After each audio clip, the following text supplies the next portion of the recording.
بسم اللہ الرحمن الرحیم۔ رسول اللہ صلی اللہ علیہ وآلہ وسلم نے ارشاد فرمایا، جس شخص کی زمین ہو تو وہ اسے کاشت کرے یا بطور احسان اسے اپنے بھائی کو دے دے۔ اگر ایسا نہیں کر سکتا تو وہ اپنی زمین اپنے پاس رکھے۔ رسول اللہ صلی اللہ علیہ وآلہ وسلم نے ارشاد فرمایا، اللہ تعالیٰ ظالم کو چند روز دنیا میں مہلت دیتا رہتا ہے، لیکن جب پکڑتا ہے تو پھر نہیں چھوڑتا۔ رسول اللہ صلی اللہ علیہ وآلہ وسلم نے ارشاد فرمایا، اللہ تعالیٰ رات کے وقت اپنا ہاتھ کشادہ کرتا ہے تاکہ دن کا گناہ گار توبہ کر لے، اور دن کو اپنا ہاتھ کھولتا ہے تاکہ رات کا گناہ گار توبہ کر لے۔ یہ اس وقت تک ہوتا رہے گا جب تک سورج مغرب سے طلوع نہ ہو جائے۔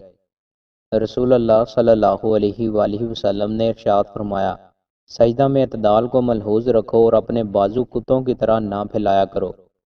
رسول اللہ صلی اللہ علیہ وآلہ وسلم نے ارشاد فرمایا، جس نے جان لیا کہ نماز لازمی حق ہے اور پھر اسے ادا بھی کیا تو وہ جنت میں داخل ہوگا۔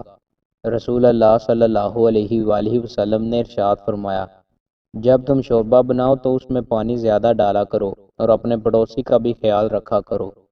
رسول اللہ صلی اللہ علیہ وآلہ وسلم نے ارشاد فرمایا، فجر کی 2 رکعتیں دنیا اور جو کچھ اس دنیا میں ہے سب سے بہتر ہیں۔